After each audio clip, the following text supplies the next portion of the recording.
Hi guys, welcome to your channel Barnwal Tutorials. Here I am Vikas Kumar Barnwal. You are watching top 10 daily current affairs, which is very important for the all competitive examinations, especially Railway Group D, NTPC, all banking examinations and state PCSE. So friends, let's start our current affairs before we know the some important news of our country, which is very important for us. So let's see what are the news because there is lot of knowledge to discuss with you. So let's see. तो भारत में अब jute bag में खदानों की packaging की जाएगी. भारतीय cabinet के द्वारा फैसला लिया गया जिसमें जूट की खेती करने वाले किसान व जूट उद्योग से जुड़े लोगों को इसका प्रत्यक्ष रूप से लाभ या फायदा मिलेगा. प्रधानमंत्री की अध्यक्षता में कैबिनेट की बैठक में ये दिया गया है. ये 100% पैकेजिंग जूट बैग करने का फैसला लिया गया है.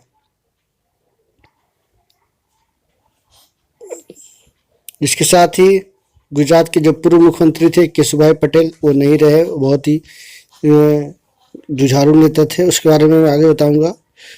इसके साथ ही दिल्ली और एनसीआर जो भी उसके आसपास जो भी दिल्ली सटे हुए राज्य हैं वहाँ पे प्रदूषण फैलाने पे कठोर दंड और प्रावधान और जुर्माना का प्रावधान भारत सरकार के द्वारा सुप्रीम कोर्ट के द्वारा किया गया है. इसके साथ ही बिहार में लगातार चुनाव के दिन चल रहे हैं और फ्रांस में पैगंबर मोहम्मद के कार्टून बनाने पर वहाँ शिक्षक की हत्या कर दी गई थी. उसके साथ ही मुस्लिम राष्ट्रों के द्वारा इस्लामिक राष्ट्रों के द्वारा विरोध प्रदर्शन किया जा रहा है और लगातार फ्रांस में हमले भी किए जा रहे हैं. चर्चों में वहाँ के लोगों को मर्डर कर दिया जा रहा है. ऐसी बहुत सारी जो है दिन प्रतिदिन घटनाएं हो रही है फ्रांस में. इसके साथ ही मोबाइल बिक्री में सैमसंग ने सीएमओ को पछाड़ दिया है. यानी सैमसंग जो दक्षिण कोरिया की कंपनी है वो सीएमओ को पछाड़ चुकी है. तो ये थे देश दुनिया से जुड़े हुए तमाम तरह की जानकारियाँ. तो आगे देखते हैं तो क्या है आज के क्लास में खास क्या है इंपॉर्टेंट उसके बारे में जानते हैं विस्तार से. सबसे पहले क्वेश्चन ऑफ द डे जो बहुत ही काफ़ी इंपॉर्टेंट है एज ए डेली रूटीन.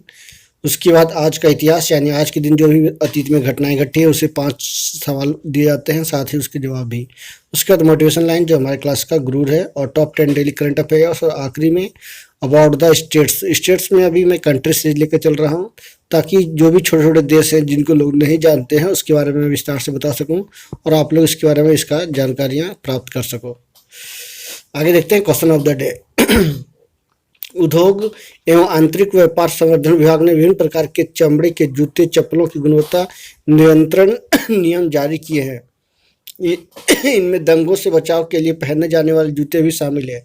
इस कदम का उद्देश्य आयात को नियंत्रण करना है यानी इंपोर्ट को और देश में कम खराब गुणवत्ता के उत्पादन को रोकना भी है. इस अधिसूचना में कहा गया है कि चमड़े और जूते चप्पलों के उत्पादन के लिए निश्चित मानक यानी जो भी स्टैंडर्ड्स ऑफ इंडिया हैं उनका पालन करना होगा. साथ ही इन पर भारतीय मानक ब्यूरो इंडियन स्टैंडर्ड्स ब्यूरो के लाइसेंस के तहत मानक का चिन्ह लगाना होगा.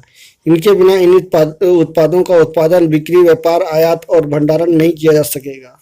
तो एक महत्वपूर्ण फैसला भारत सरकार के द्वारा जो उद्योग और आंतरिक व्यापार संवर्धन विभाग है उसके द्वारा लिया गया है. एक बड़ा बदलाव देखने को मिल रहा है. ये डिपार्टमेंट है DPIIT इसका कहा गया है. ये फुटवियर से के लिए एक नया प्रावधान एक नया नियम बनाया है. तो बहुत ही अच्छी बात है कि भारत में इस तरह का प्रावधान लगना चाहिए क्योंकि बहुत सारे यहाँ पे गड़बड़ हो रहे हैं. उनको अच्छा प्रोडक्शन नहीं मिल रहा है लोगों को कंज्यूमर्स को. आगे देखते हैं आज का इतिहास. आज ही के दिन वर्ष 1611 में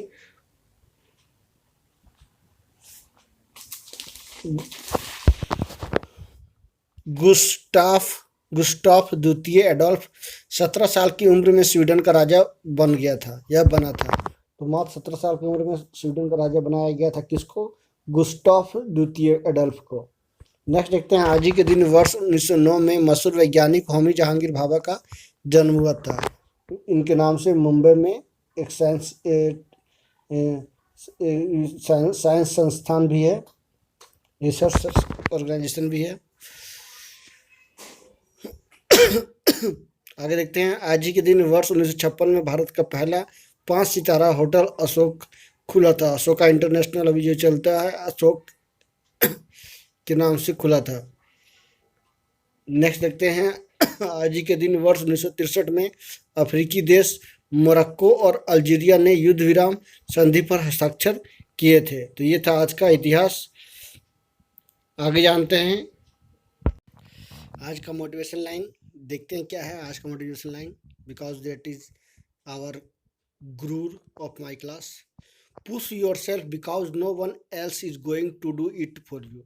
very important line, one of the very important line or thoughts because its meaning is very important. So let's see, push your self यानी अपने आप को धकेलो। आम भाषा में बोला जाता है अपने आप को धकेलो, मतलब अपने आप को, खुद को, अपने आप को बढ़ाना है। बिकॉज क्योंकि नो वन एल्स, कोई भी एक नहीं है जो आपको इसके लिए इसको करेगा आपके लिए। तो बिल्कुल सही बात है कि लाइफ में आपको खुद बढ़ना है, कोई आपको आगे नहीं पहुंचाएगा, मंजिल तक नहीं पहुंचाएगा, बट हाँ रास्ता दिखा सकता है, लेकिन आपको खुद आगे बढ़ना है, स्टेप बढ़ाना है, खुद आपको मेहनत लगन करनी है, सेल्फ स्ट्रगल करनी है और अपने आप को पुश करना है, यानी आगे बढ़ाना है। तभी आप आगे बढ़ सकते हो, अपने अचीवमेंट को, गोल को पूरा कर सकते हो, अपनी फ्यूचर को सेव कर सकते हो। तो बहुत ही इम्पोर्टेंट है कि अपने आप को खुद आपको उस लायक बनाना है, उस मुकाम तक पहुंचाना है, अपने आप को प्रूव करना है कि हाँ आई कैन डू इट और I have some knowledge or I have lot of knowledge. So very important line that is, let's see। तो आगे देखते हैं करंट अफेयर्स। करंट अफेयर्स में क्या है तो जानते हैं। तो आप फटाफट पेन कॉपी लेके साथ बैठ जाओ और फटाफट जानते हैं क्या है आज का पहला current affairs. Logistic exchange memorandum समझौते के तहत अमेरिका ने भारत को 11,000 कोल्ड वार किट दिए हैं, इसका हेल्प जो है मुख्य रूप से लद्दाख और एलओसी में की जाएगी, जहां भारतीय सेना जो तैनात है, अब सर्दियों में भी इसकी सहायता से, इस किट की सहायता से वहाँ पे वो 12 महीने लगातार वहाँ पे डटी रह सकती है। तो लो में एक समझौता था जिसका नाम था लॉजिस्टिक एक्सचेंज मेमोरेंडम, उसके तहत अमेरिका ने भारत को दिए हैं। नेक्स्ट रहते हैं, गुजरात की राजनीति के भीष्म पितामह कहे जाने वाले केशुभाई पटेल का निधन हो गया है। तो बिल्कुल आप सही सुने हैं, वो मुख्यमंत्री भी रह चुके हैं गुजरात के, और उन्होंने बहुत अच्छा काम किया गुजरात में, लगातार वो शासन किए हैं गुजरात पे। उन्होंने 1928 में जन्मे थे और 1945 में बतौर राष्ट्रीय स्वयंसेवक संघ के प्रचारक भी बने थे उन्होंने, और उनका मात्र 92 मतलब करीब 92 वर्ष उनका उम्र था वर्तमान में। आगे देखते हैं, भारतीय सेना ने व्हाट्सएप की तर्ज पर एक सुरक्षित app secure application for internet विकसित किया है। तो पहली बार भारतीय सेना के द्वारा किया गया है, इस योजना के तहत किया गया है, यानी आत्मनिर्भर भारत अभियान के तहत इसको किया गया है। एक मैसेजिंग ऐप है ये। आगे देखते हैं, दिल्ली एनसीआर और उससे सटे राज्यों को प्रदूषण में फैलाने वालों पर 1 करोड़ जुर्माना और 5 साल तक का सजा का प्रावधान किया गया है। तो सुप्रीम कोर्ट के द्वारा कल ही स्टेटमेंट आया था, जिसमें दिल्ली एनसीआर सहित जो भी उसके पड़ोसी मुल्क राज्य हैं उनको कठिन चेतावनी दी गई एनजीटी के द्वारा भी और सुप्रीम कोर्ट के द्वारा कि वो प्रदूषण फैलाना बंद करे, अन्यथा आपको 5 साल तक का सजा और 1 करोड़ तक का जुर्माना लग सकता है, क्योंकि लगातार जो है एयर क्वालिटी इंडेक्स की स्थिति बहुत ही खराब होती जा रही है। आगे देखते हैं, विश्व भर में 28 अक्टूबर को अंतर्राष्ट्रीय एनिमेशन डे मनाया गया। नेक्स्ट है, मुंबई इंडियंस आईपीएल में 1200 छक्का लगाने वाली पहली टीम बन गई है। तो ये बहुत ही इम्पोर्टेंट है, मुंबई इंडियंस जिसके कप्तान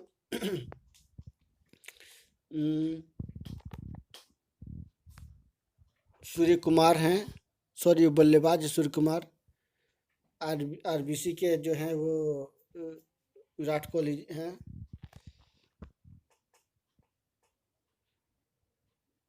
जसप्रीत बुमराह वगैरह सभी खिलाड़ी हैं उनके। तो मुंबई इंडियंस ने 1200 छक्के लगाया है, करीब बेंगलुरु भी इसके नज़दीक में है। तो देख सकते हैं ये मुंबई इंडियंस 1202 छक्का अभी तक से लगा चुका है आईपीएल में। रॉयल चैलेंजर्स बेंगलुरु इसके नज़दीक है, 1200 के आसपास है, 1190 है। सबसे कम सनराइजर्स हैदराबाद ने बनाया है। दिल्ली कैपिटल्स ने भी अच्छा खासा किया है।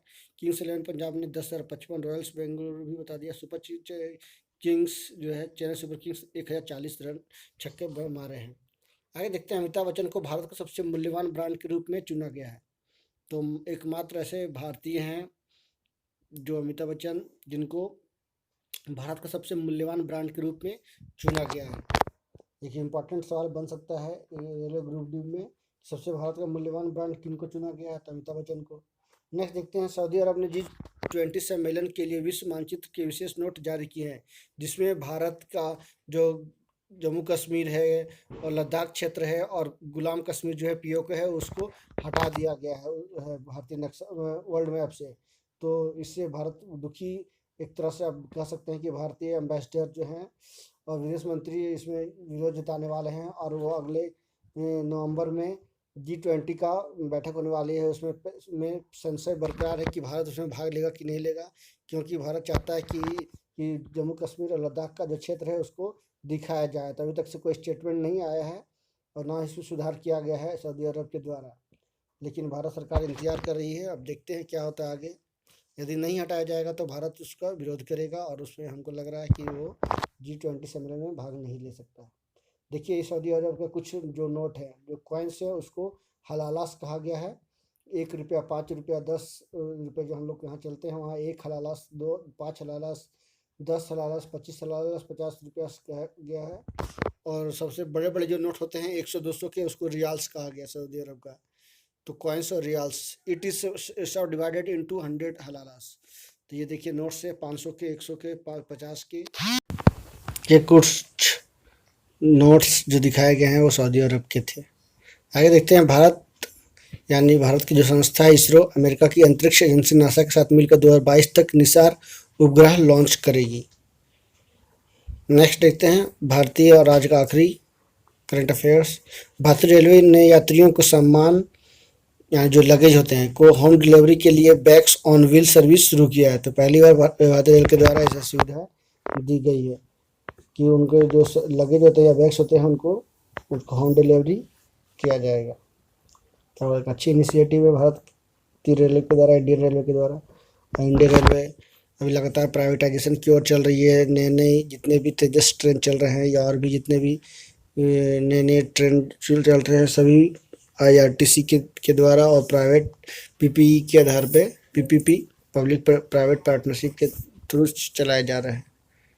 और इसके बारे में बताया गया कि ग्रुप डी और ग्रुप NTPC की जो भी एग्जाम्स हैं वो 15 दिसंबर से शुरू होने वाले हैं। तो आई होप रेलवे को लेनी चाहिए, क्योंकि काफ़ी दिन हो गया है, 2 साल के करीब पहुंचने वाली है। अभी तक सभी स्टूडेंट्स 1,20,000 के आसपास पोस्ट के लिए इंतजार कर रहे हैं। तो देखते हैं आगे। कंट्री इरिट्रिया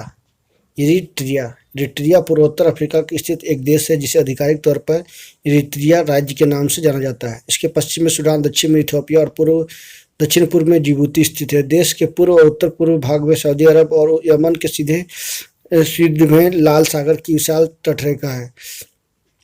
हनीस द्वीप समूह के अनेक भाग इरिट्रिया का हिस्सा है। 1,18,000 वर्ग किलोमीटर से इस छोटे से इस देश की आबादी करीब 5 लाख है। देश की राजधानी अस्मारा है। तो देख सकते हैं, राष्ट्रीय गान जो है इरिट्रिया है, यानी एरिट्रा। झंडा भी देख सकते हैं, 3 रंगों का, हरा, लाल और नीला हल्का है। इसका एम्बलम जो है ऊँट का दिखाया गया है। वहाँ पे मरुस्थल का शायद भाग है, कुछ इसी कारण से दिया गया। देखो, मैप भी दे सकते हैं, वर्ल्ड मैप में दिखाया गया है ग्रीन सिग्नल के साथ इरिट्रिया को। Location which Africa, dark grey at the eastern hemisphere. Eritrea जो अफ्रीकन कंट्री है और काफ़ी छोटा देश है ये, वहाँ की आबादी 5 लाख है। ड्राइविंग वहाँ पे राइट होता है। कॉलिंग कोड जो है 291 है। इंटरनेट TLD.ER है। राजधानी अस्मारा तो मैंने बता ही दिया। सबसे बड़ा शहर भी यही है। ये SDI ह्यूमन डेवलपमेंट इंडेक्स में ये दशमलव में है। करेंसी नाफ्का ERN चलती है। GDP जो है और पर कैपिटा इनकम जो है मैं बता दूं कि $988 करीब पर हेड इनकम है। जीडीपी जो 2018 के अनुमान के अनुसार $6,856 मिलियन है। जनसंख्या तो मैंने करीब बता दिया कि 5 लाख के आसपास है। डेंसिटी जो है 51.8 किलोमीटर स्क्वायर है। तो जल जो है 0.14% वहाँ पर जल मात्र पाया जाता है। और 1,17,600 किलोमीटर के करीब के आसपास उसका क्षेत्रफल है, यानी इसको रकबा बताया गया है। देख सकते हैं वहाँ का जो प्रमुख शहर जो है बारनेटा, केरे, अस्मारा, मसावा, मेंडेल फेरा, ऐसे भी हम प्रमुख शहर है वहाँ के हैं, बड़े बड़े सिटी जिनको कहा गया है वहाँ क्राइटेरिया के। आगे देखते हैं फैक्ट्स अबाउट द प्रेसिडेंट, यानी प्रेसिडेंट का जो आर्टिकल 52 से 62 के तहत उनकी नियुक्ति या उसके बारे में प्रेसिडेंट, इंडियन प्रेसिडेंट के बारे में विस्तार से बताता है। President submits his registration to vice president and vice versa. 2 times president doctor Rajendra Prasad बने हैं। 2 presidents dead in office Zakir Hussain और फखरुद्दीन अली अहमद 1970 में और जाकिर हुसैन 1969 में बने थे, मरे थे। फर्स्ट वुमेन प्रतिभा देवी सिंह पाटिल हैं। First Muslim president Zakir Hussain. First president of India die in his office Zakir Hussain. Shortest serving president Zakir Hussain ही हैं। Elected unopposed Neelam Sanjiva Reddy ji. तो चीफ जस्टिस के द्वारा उनको नियुक्ति किया जाता है सुप्रीम कोर्ट के द्वारा। तो ये था प्रेसिडेंट के बारे में, इंडियन प्रेसिडेंट के बारे में। तो आज क्लास में इतना ही। नेक्स्ट क्लास के साथ मैं फिर से हाजिर होऊंगा, तब तक के लिए नमस्कार, सबा खैर। तो मोस्ट इम्पॉर्टेंट थिंग मैं बोलना जो चाहूँगा कि आपने यदि नए हो मैं हमारे चैनल में तो एक बार सब्सक्राइब जरूर करना, सब्सक्राइब करना भूलना नहीं और आइकन प्रेस करना भूलना नहीं। So thank you very much.